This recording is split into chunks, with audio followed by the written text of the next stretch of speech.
দেখুন, আমরা যে অভিযোগটা পেয়েছিলাম আমাদের আয়োগে কেস রেজিস্টার হয়েছে যে এই আমাদের যে ভিকটিম যার বাড়ি এসছি, একে পার্টি অফিসে তৃণমূল শাসক দলের পার্টি অফিসে ডাকা হয়েছিল যে তোমাকে যে দলের রাজনীতি করো বদল করে এই দলে আসতে হবে এবং তোমাকে আমাদের কথা শুনতে হবে, ওদের বিরুদ্ধে মামলা করতে হবে, হ্যানা ত্যানা বলে প্রেশারাইজ করে ওর যে রোজগার, ওর যে দোকানটাকে ও বন্ধ করে দেওয়া হয়েছিল।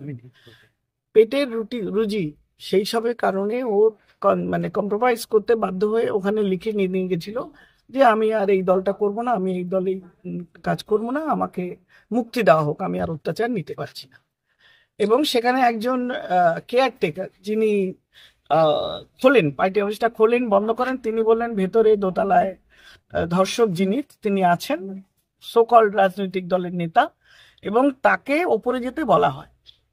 এবং তাকে উনি যখন বলেছেন দাদা আমি তো কাগজ দিয়ে গেলাম, আমি এই দলটা ছেড়ে দিলাম, আপনার এগুলো লিখিত দিয়ে গেলাম, এবার অন্তত আমাকে শান্তিতে বাঁচতে দিন, যাতে আমি পরিবার নিয়ে সুখে সংসার করতে পারি বা আমার পেটের ভাতে কেউ লাথি না মারে। বেসিক বাঁচার সম্মানের সঙ্গে যে অধিকার সেইটুকু চেয়েছে, তার বাইরে কিচ্ছু না, কোনো ফেভার না।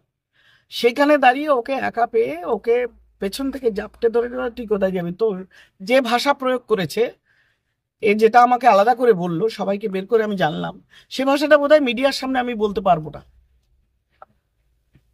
এবং ওকে বলা হয়েছে যে যে প্রপোজাল দেওয়া হয়েছে তুই যদি এটা না করিস তাহলে তোর বিপদ কোনোদিন যাবে না। ও ওটা শুনে যখন ছুটে ভয়ে বেরিয়ে আসছে, তখন ওকে পিছন থেকে টানা হেঁচড়া করে দেখেছে।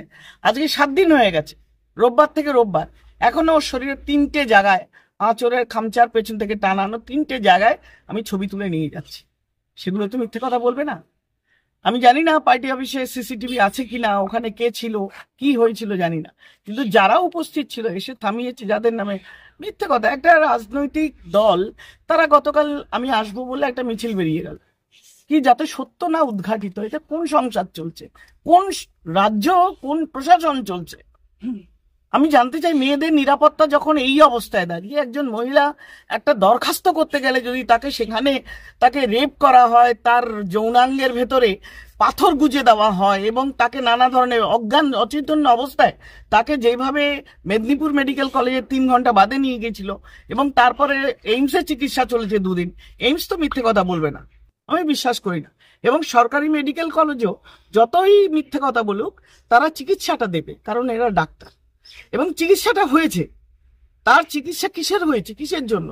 তার কি প্রেশার আছে, না সুগার আছে, না হার্টের রোগ, না মাথায় স্ট্রোক হয়েছে, না রাস্তায় অ্যাক্সিডেন্ট হয়েছে? কিচ্ছু হয়নি। তার উপরে শারীরিক অত্যাচার, যৌন নির্যাতন, এইসবের জন্য তাকে সে অচৈতন্য হয়ে পড়ে এবং হবার পরে তড়িঘড়ি তাকে ওখানের 2-4 জন নিয়ে চলে যায়। এবং এই ঘটনাটাকে ধামাচাপা দেবার জন্য প্রশাসন তথা পুলিশের তরফ থেকে যে তৎপরতা, এই তৎপরতা আমি এই অঞ্চলের এই ট্রাইবাল মানুষগুলোর জন্য দেখি না।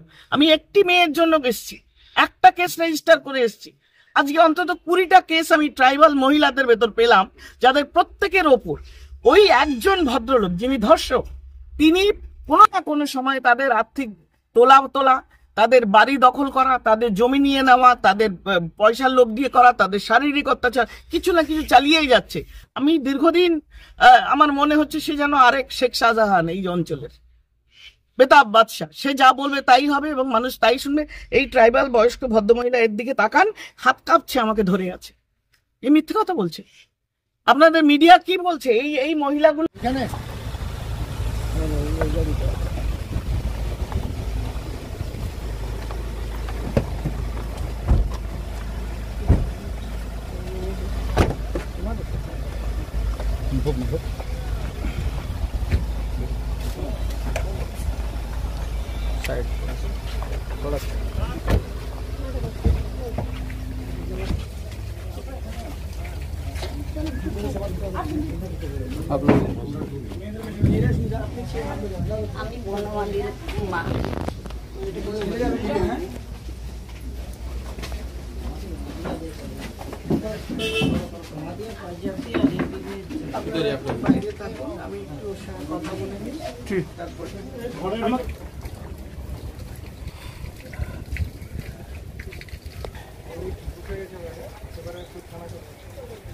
বাড়ির সামনে মিডিয়ার আনাগোনা। এই সর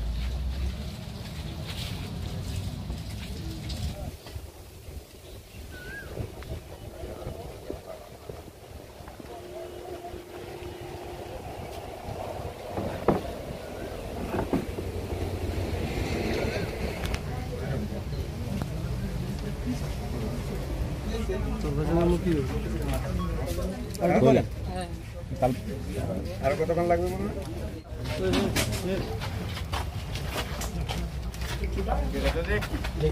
বাইরের দিকে ঢুকে গিয়েছি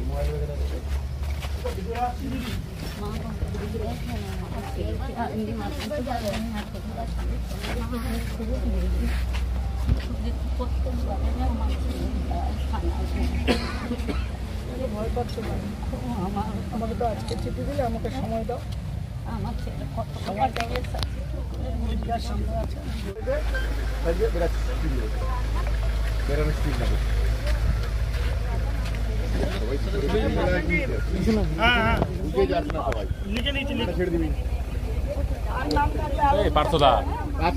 ছেড়ে দে পারতো তোর হাত ছেলেটাকে বাড়াইতে দেয়নি টোটো নিয়ে বলে ভেঙে দেবো মেরে দেবো টোটোটা ভেঙে দেবো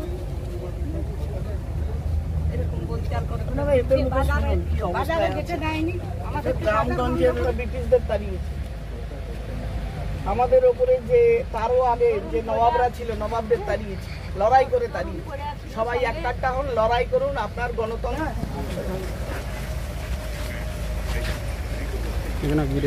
চলো সামনেটা ছেড়ে দে।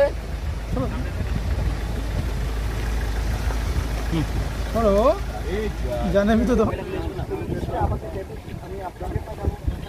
আপনাকে আমি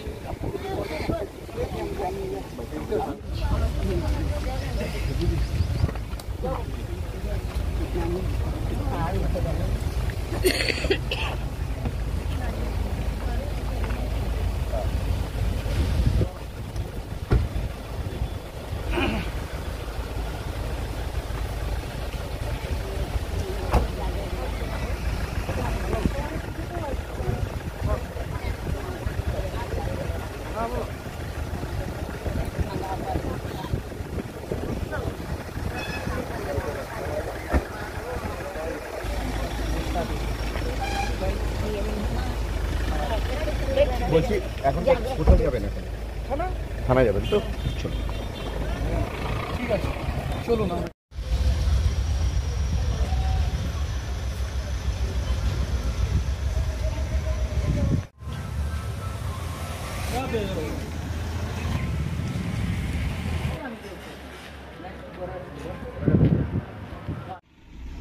ম্যাডামের বডিগার্ড বলছে এই গেট বন্ধ করে দাও, গেট বন্ধ।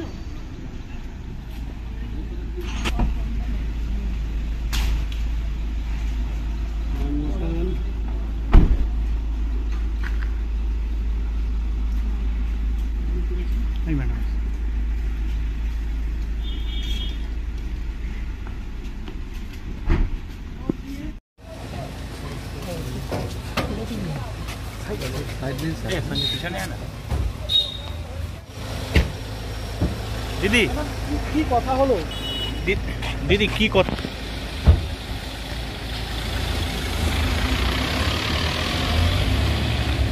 দিদি কি কথা হলো? তো অনেক কথা।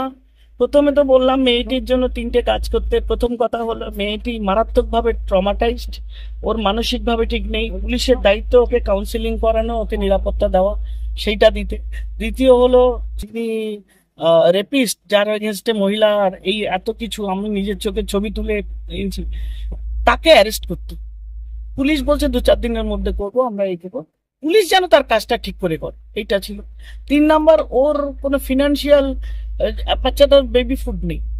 আজকে এগুলো দেখা পুলিশের কাজ, পুলিশ যেন তার ডিউটিতে করে।